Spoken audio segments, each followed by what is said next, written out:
Mi manera de entender la filosofía no es amplia, lo reconozco, porque me parece que si entendemos por filosofía cualquier manera de pensar o cualquier formulación de ideas eh, que plantea el ser humano desde sus inicios o desde el inicio de todas las tradiciones, digamos, culturales o civilizatorias, esto es demasiado abstracto y al final diluye demasiado el sentido que tiene. Por lo tanto, prefiero hablar de la filosofía como algo que se inicia en Grecia, continúa en Roma, en Europa y que finalmente se globaliza.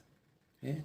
Surge, por tanto, una tradición, que podríamos decir que es la tradición de la filosofía, ni mejor ni peor que otros caminos del pensar, como el que se puede dar en la India con los Vedas, el que se puede dar en China con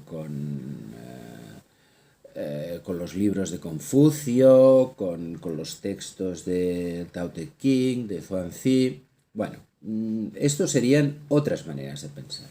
El trabajo de la filosofía es un trabajo de conceptualización, un trabajo de argumentación que de entrada no consideramos que sea ni mejor ni peor que otros, ¿no?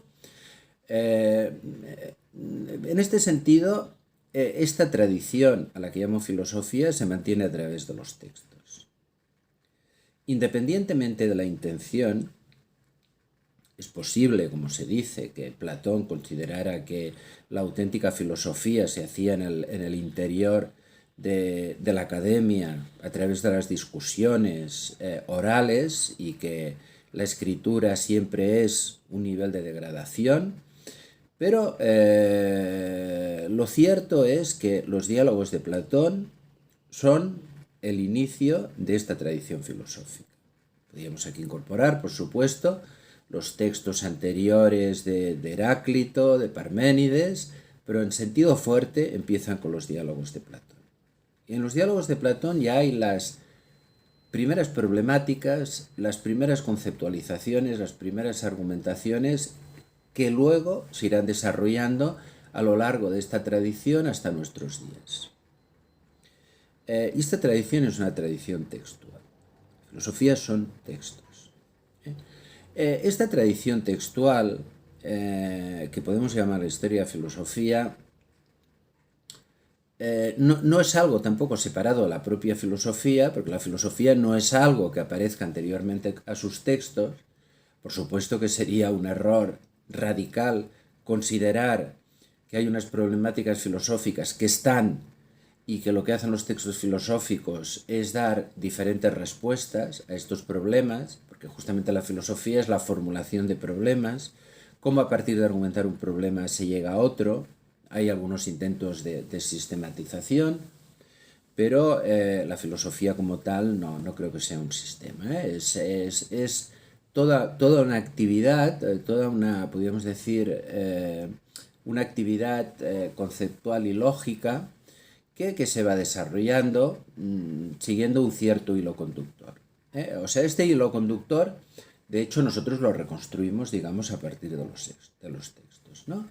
Y por lo tanto, lo que hace el historiador de la filosofía es, de alguna manera, reconstruir el contexto, ir a los textos, intentar entender al máximo los textos desde el marco, digamos, en el que se dan, ver lo que quería decir el filósofo a través de estos textos y por lo tanto es un trabajo, digamos, que no es muy diferente de lo que sería un historiador de otro ámbito, ¿no? O sea, el historiador quiere reconstruir el pasado, ¿no? Entonces, el historiador de la filosofía, en este sentido, sí que intenta entender, como digo, en un contexto y, por supuesto, para ello hace falta tener como un cierto bagaje filosófico. Y, por supuesto, es importante el conocimiento, digamos, de la lengua original en la que se ha escrito.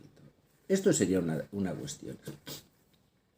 Y esto es lo que hacen historiadores de la filosofía, algunos de los cuales evidentemente son muy brillantes, muy potentes, y en esta propia historia de la filosofía, pues inician a la filosofía misma.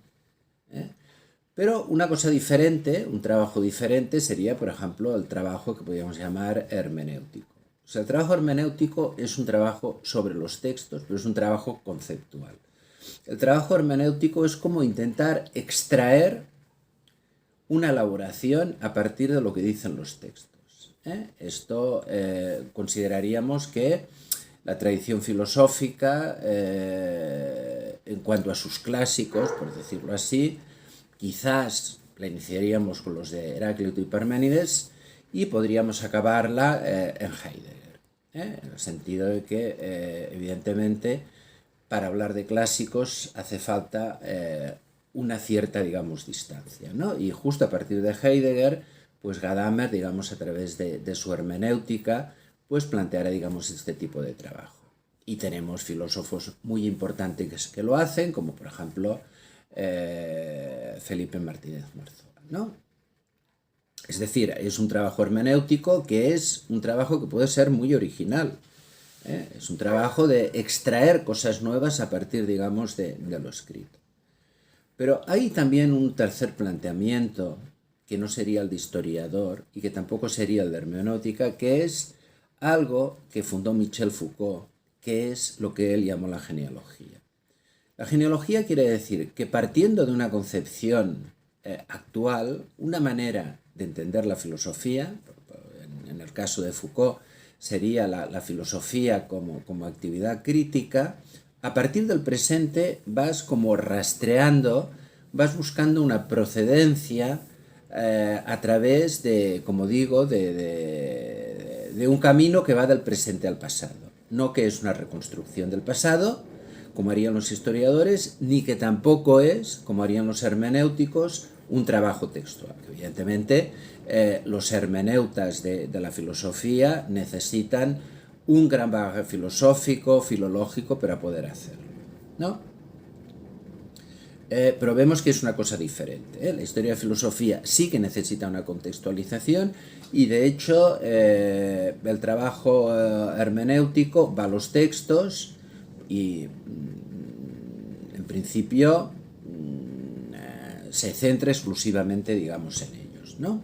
Aunque por supuesto hay que tener unos ciertos conocimientos del marco, digamos, en el que se da para poder entenderlos, ¿no? Pero pienso que es diferente, ¿no? de lo que hace el historiador. En cambio, claro, la genealogía es una cuestión, podríamos decir, más, entre comillas, libre, ¿no? Y más libre se puede ver como una ventaja o como una desventaja. Por ejemplo, en el debate que hay entre Pierre Hadot y Michel Foucault, Pierre Hadot de entrada podemos considerar que es un historiador de la filosofía.